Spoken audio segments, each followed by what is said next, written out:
Hello, I'm Dr. Thompson, Ntuba Akwo, international physician, political leader, and communicator, expert in global health, sub-specialized in global health communication and or medical communication. Let me give you an update. Let me give you an update on health systems and governance as part of our global health, work. There are many people who have asked, what is health system? Health system basically is understood to be all the resources and the institutions which house those resources that contribute towards the delivery of health care to a people, nation, or community. That includes health finance,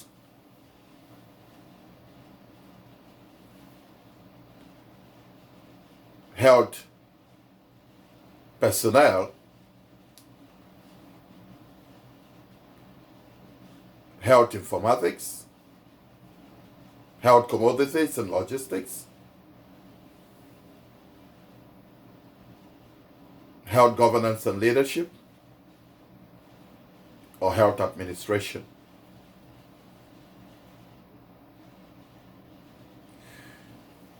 Human resource and capacity is very essential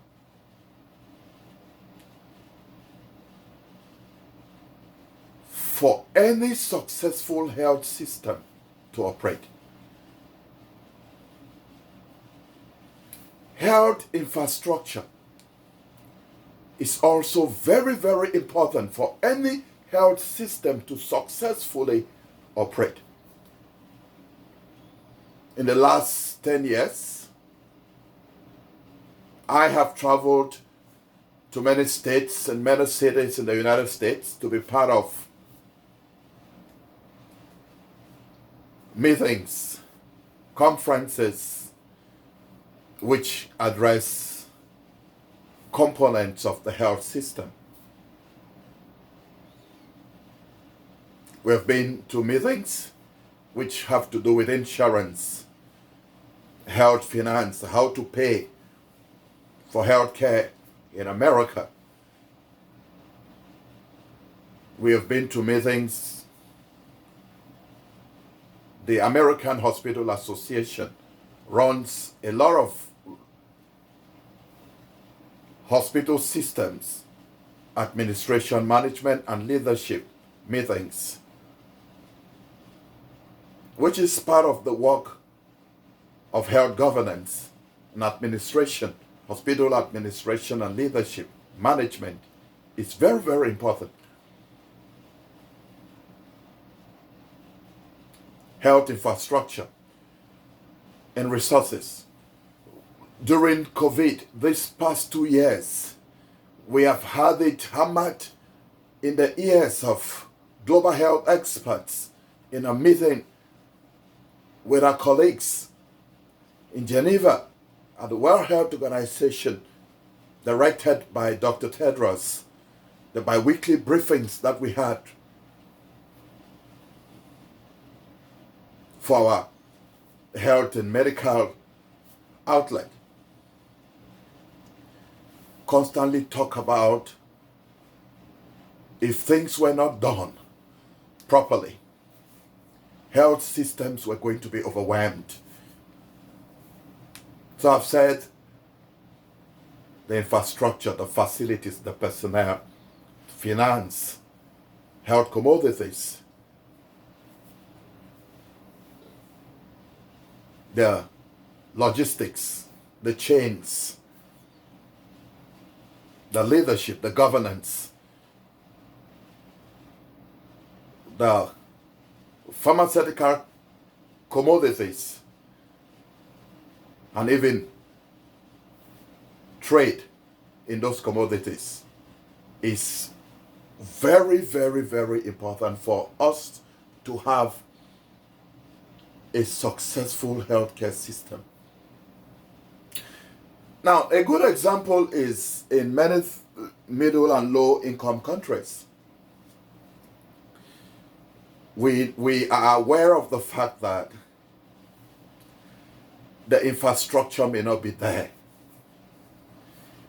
The hospitals may not even be there. And if they are there, the health commodities may not be there. And let's say there is health commodities, like we are talking about COVID-19 vaccinations. You may not even have the trained personnel, the human resource to be able to manage or administer the vaccines. For some, it is lack of money to purchase the vaccine. So people are running to the World Bank, to the IMF for loans so that they can work with their bilateral and multilateral partners to be able to secure vaccines if they don't get enough through COVAX from the World Health Organization. So we see that the health system, as I've said, with these components of the health system, actually need to be strengthened. A good example we have is the city of Houston and the county of Harris. I think they say it's the second biggest county in the nation of the United States and the biggest in the state of Texas. The Texas Medical Center, I don't like always to talk and use Texas Medical Center because right in there are many hospital systems and healthcare centers which may seem like a misnomer when we start saying the Texas Medical Center, because most people understand what a medical center is. Like if you go to Baltimore, John Hopkins is the biggest employer in Baltimore.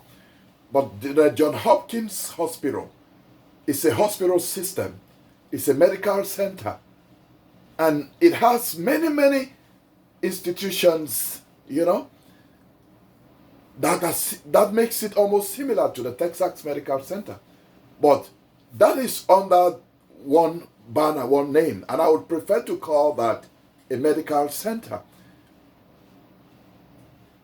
Unlike the Texas Hospital and Health and Medical City. That's what I would prefer to call the Texas Medical Center. Because a medical center is a medical center. But even then, at the Texas Medical Center,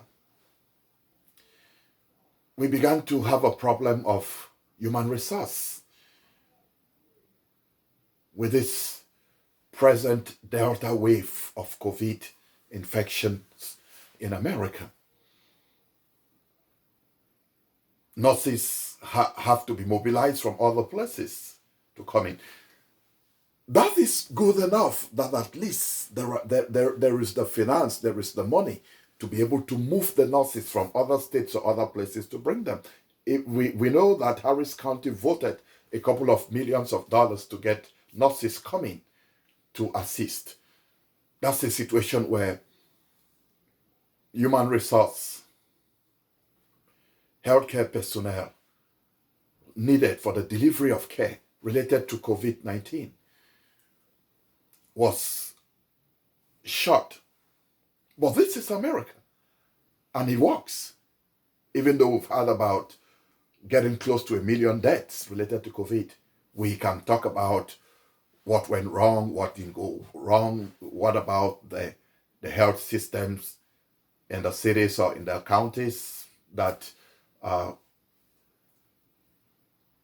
didn't help or needs to be strengthened. There are places in the world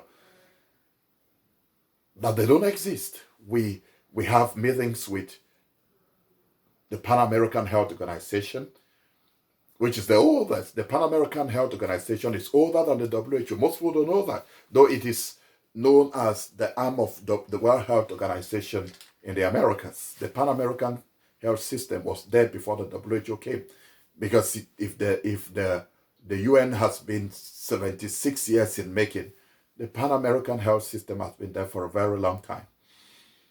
But all things being equal, the Pan American system is known as the regional World Health Organization body for the Americas. And that includes the United States, Mexico, or these nations in North America, United States, Mexico, Canada, then the South American nations. And Dr. Larissa Etienne and the others, Barbarossa and the others have been also holding briefings with us, and talking about Argentina, Brazil, and all the other Chile, all the other South American countries, how they have been faring. But we know that some of those health systems in those countries have been challenged. Lots of people have died because, health commodities are lacking. Hospital infrastructures are not there. The human resource is not there. The informatics, is lacking.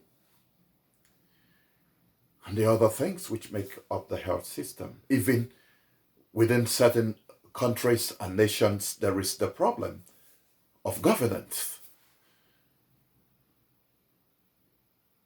Healthcare governance is also very, very important in health systems. So in order to strengthen the healthcare systems, we look at those aspects of the healthcare system that I've named and see how, when I used to be one of the healthcare leaders in Cameroon, and I had the opportunity of being elected by my people to be the national chairman for the health committee of the Southwest Elites Association. One of the things that I did and continued to do until I ran away, I would say it, was to put pressure for the opening of a medical school in what is called the Boya University. And I remember a couple of times when I went with other leaders to the office of the Prime Minister, and I had to make the presentation for my committee. And one of the things I constantly told them was there is a need for us to have a medical school in the Boya University. Because I was looking at, there were Anglophones, English-speaking students who graduated from QS. I have my friend and colleague, Dr. Tita Allen, who is actually a professor. He came out from Baylor, but he finished from QS first before he went and did some studies in England and then moved to the United States and studied in Baylor. From Baylor, he moved to Alabama, and he's done very well, had some work with the WHO and, some of the things he's doing with Africa. And I'm constantly encouraging him and saying, hey, a lot of this that we have attained, that which Cameroon has given to us, we have to find a way to give back to Cameroon. And I was like, hey, look at healthanddevelopment.com. It's like a university online in that area. And there are lots of students and people who go in there and listen to the videos and study what we've gathered and developed over the years in America. And that's lovely. Somehow to give back, to be part of making the health systems of the nation to work. But as a consultant, as a specialist in global health, in subspecializing the global health and medical communication, we actually communicate these issues to you. So I've been telling you about health systems, and we talk about health systems strengthening and quality care And I've told you the major components of the health system that needs to be improved. I know that in Cameroon, in Nigeria, some of the countries I've walked around in the world, there is need for improvement. Even in the United States where I am, there is still need for improvement. Many of the times when we were in the meetings, um, in the city hall with the mayor, with Dr. Pez, the medical officer of the City Department of Health, and Mr. Stephen, who is the director, and the others, we've had meetings with Dr. Calendar, who is the chief medical officer and CEO of the Memorial Hermann System, Peter Hotez, professor, infectious diseases, virology, and all of those things, gave us an opportunity working with the health leadership of the public health department of Harris County, Dr. Shah, who had a higher promotion or job as the head of the Washington State Health HHS or department, and he moved on. We did a lot of work in the area of One Health with Dr. Shah here in Houston, and then the colleagues at the Cancer Center, the Anderson Cancer Center at the Medical Center at the UT School of Health. They are really known as the best in the world in cancer care. A lot of people have said that. We've had meetings, with them, some of those that we have reported, developed the resources that are in the magazine, online, and other things. And as we continue to consult and speak in this area, I am very grateful that as of this day, the WHO Academy has been officially opened in the country of France. So we talk about building capacity. There are times when people may not have the money to go to, even the time to spend, not saying waste, to go to certain, global health campuses or universities. Some of those studies they could do on site can be done online, and so that they continue their practice, whichever form their practice takes, wherever they are, in the nations where they are. But just to give you an update on some of the work and some of the things we've been doing in the area of health systems, policy, and governance. Most of the specialized organizations that we've worked with, they have their PAC, the Political Action Committee, that's what they call it. And their work is to be able to work with lawmakers and the legislatures, be they at the state level of the federal government or Congress, the senators, to be able to make sure that they have an input and they are influencing policies and decisions, that are positive and have a positive effect and impact on their work. So in a nutshell, health system, policy management, governance is very important. There is need for us to strengthen it. Either we are doing capacity building, we are looking at mobilizing resources and finances to where it is needed.